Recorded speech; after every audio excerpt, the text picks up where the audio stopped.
Well, hello there, and welcome to Gumbo's Flying Circus. And we're here continuing with the P47D-30 training missions that come with the aircraft in DCS World.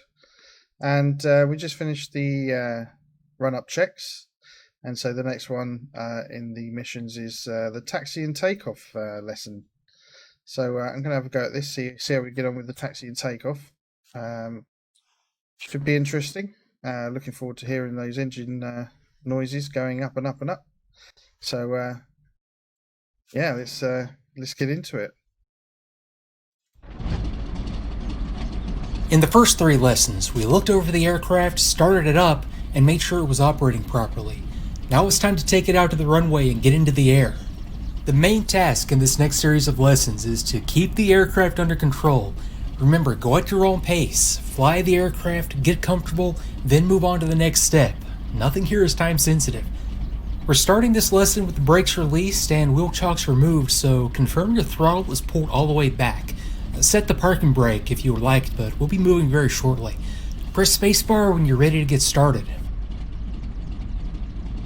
The first thing you may notice is you can't see a thing directly ahead. That means we need to taxi in a series of S-turns, snaking back and forth along the taxiway. To do that, we're going to leave the tail wheel unlocked and use differential braking to steer the aircraft once we're moving. All it takes is a gentle pump of the brake on the side you wish to turn and the aircraft will swing in that direction. Verify the tail wheel lever is aft in the unlocked position. We'll leave it there until lined up on the runway. Press spacebar to continue. The runway is straight ahead, so we can follow these other 2 aircraft out. I'll talk you through the rest of the process and we'll have a look at technique as we go. Now, depress and release the toe brakes to release the parking brake if necessary, and advance the throttle just enough to get forward motion. Test both brake pedals to verify they're working and start to get a feel for them. Once you're moving, use just enough throttle to maintain momentum.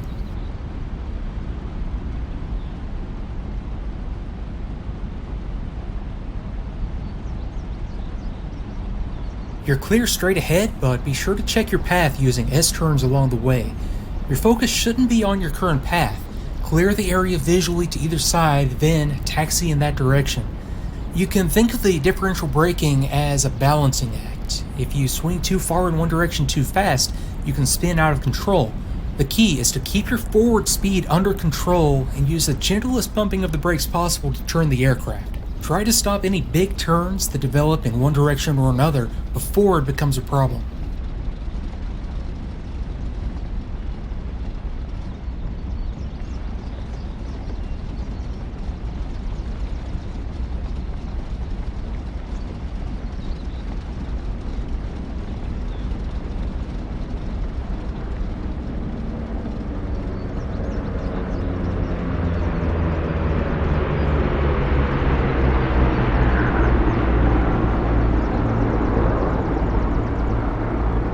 You've probably noticed the aircraft is easier to turn to the left than to the right.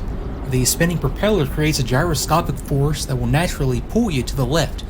Once you get a feel for it, you can use that to your advantage and even make some turns to the left without braking at all.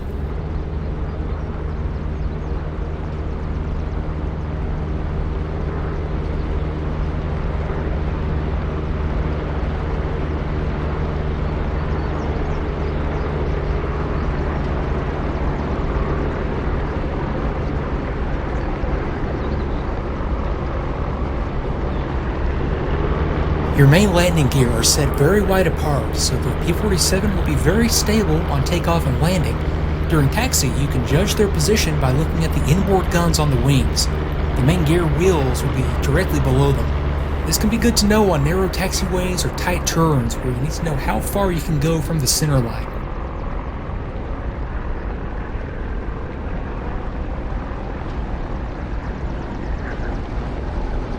Okay, we're coming up on the runway. Look left and right to check for traffic and turn to line up on the center line. We already performed the run-up check, but if you still needed to perform it, this would be a good spot. For now, let's turn left and get ready to take off.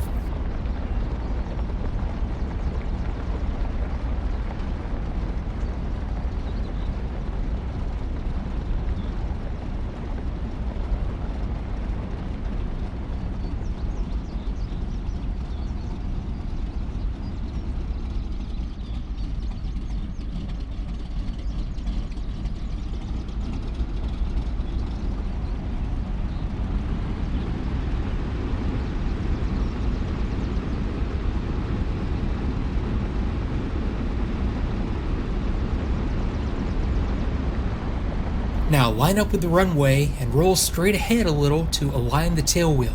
Push the tail wheel lock lever forward to lock it fore and aft. We'll hold in place right here for a moment.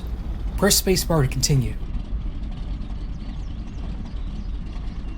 We want the supercharger to work in unison with the throttle from now on, so let's interconnect the boost lever and the throttle. To do that, set the boost lever to the same position as the throttle and right-click the interconnection latch. That should lock it to the throttle. Press spacebar to continue.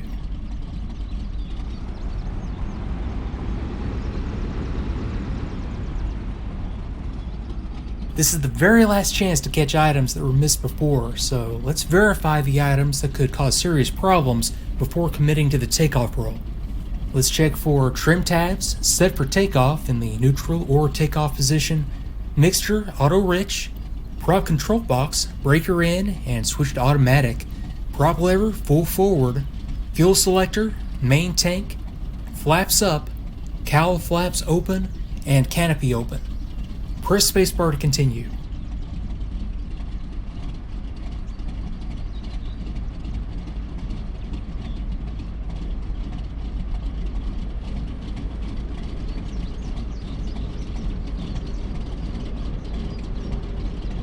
The fun part is coming up next, so we'll talk through everything that is coming up, then run through it all step by step.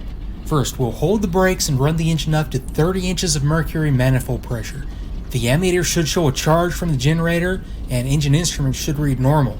Release the brakes and smoothly advance the throttle to 48 inches. Do not exceed 52 inches of mercury or use full throttle, as that can overstress the engine and create more torque from the prop than can be controlled. As you begin to move, the locked tail wheel will help keep you aligned, but you'll also need to use rudder to maintain track down the center line. Remember, the aircraft will naturally stray to the left due to torque, so anticipate some corrections to the right.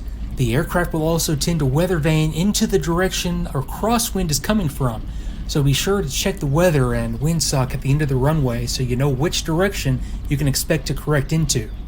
Large control inputs will be required at first until airflow makes the rudder and other surfaces more effective at around 60 miles per hour.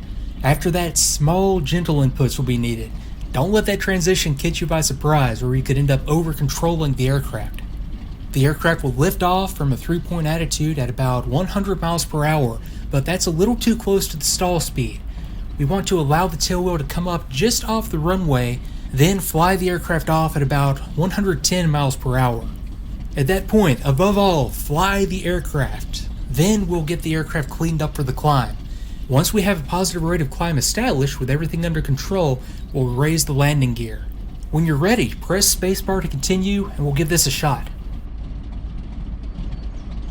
Okay, hold the brakes and advance the throttle to 30 inches of mercury. Check for normal indications with a charge on the ammeter and all the engine gauges in the green like we've seen in all the checks so far. Then release the brakes and advance the throttle to 48 inches of mercury.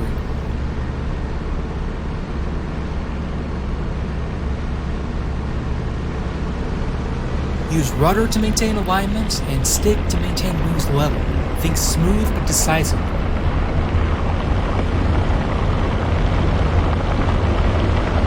Okay, let the tail wheel raise slightly, then fly the aircraft off the runway. Don't over-rotate or you can stall. Hold back as gently on the stick as possible. Great job so far. Now remember to keep flying the aircraft. When you have it under control, touch the brakes to stop the wheels from spinning and raise the landing gear with the gear handle. There's no rush, but get them up before 200 miles per hour. Verify the landing gear warning light goes out to show they're up and locked. Take your time and press spacebar to continue.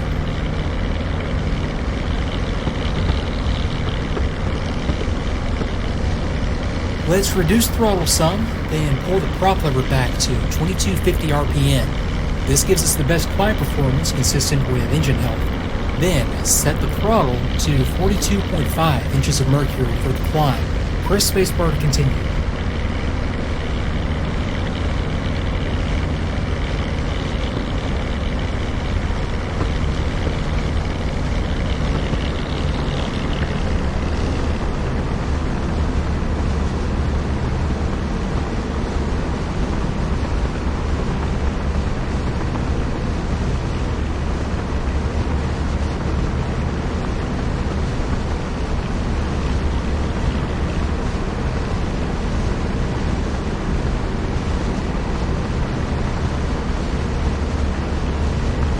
Power changes are generally done like that. Set the manifold pressure to the right general range with the throttle, set the exact propeller RPM, then set an exact manifold pressure. Your best climbing speed is 150 to 165 miles per hour. Raise the nose and use elevator trim to hold it in place without requiring a lot of stick force. Press spacebar to continue when things are settled down.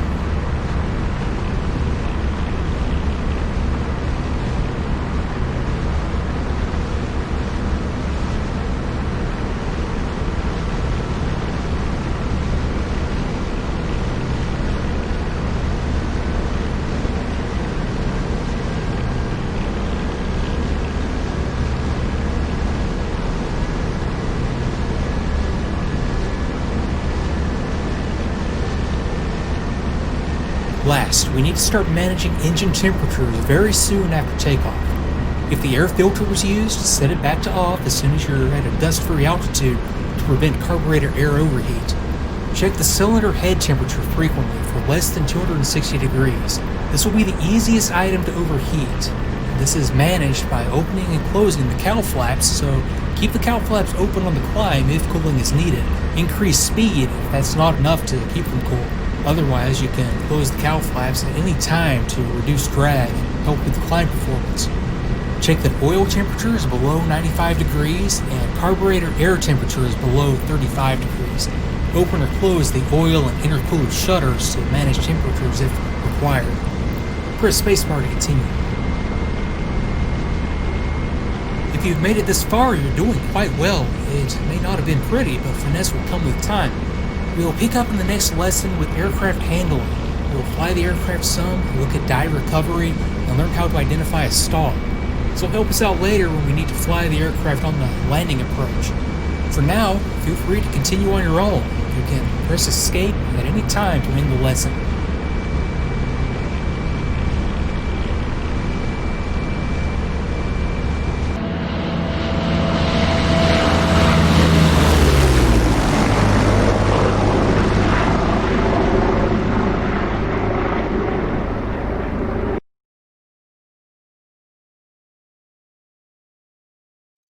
Okay, so that wasn't too bad. That was quite nice and smooth. It does want to stay pretty much straight and level, and straight down the runway. So you can feel that it's quite a heavy aircraft. But, yeah, I was pleased with that. That's quite nice. Going to get a few of those under my belt, I'm sure. But yeah, it's nice to follow. Really, really interesting. So. Yeah, looking forward to the next one. The next one's handling and looking to identify stalls and things like that. So hope you'll join me on the next one. So thanks a lot, guys, for watching. Hope you enjoyed that. Don't forget to like and subscribe if you enjoyed it. And see you again soon. Ta-ra. Thank you for watching another Gumbo's Flying Circus live stream. Don't forget to join the Discord channel. Like, share, follow and subscribe for regular updates, chat, screenshots and more. Your kind support is always greatly appreciated. See you next time for another Gumbo's Flying Circus live stream.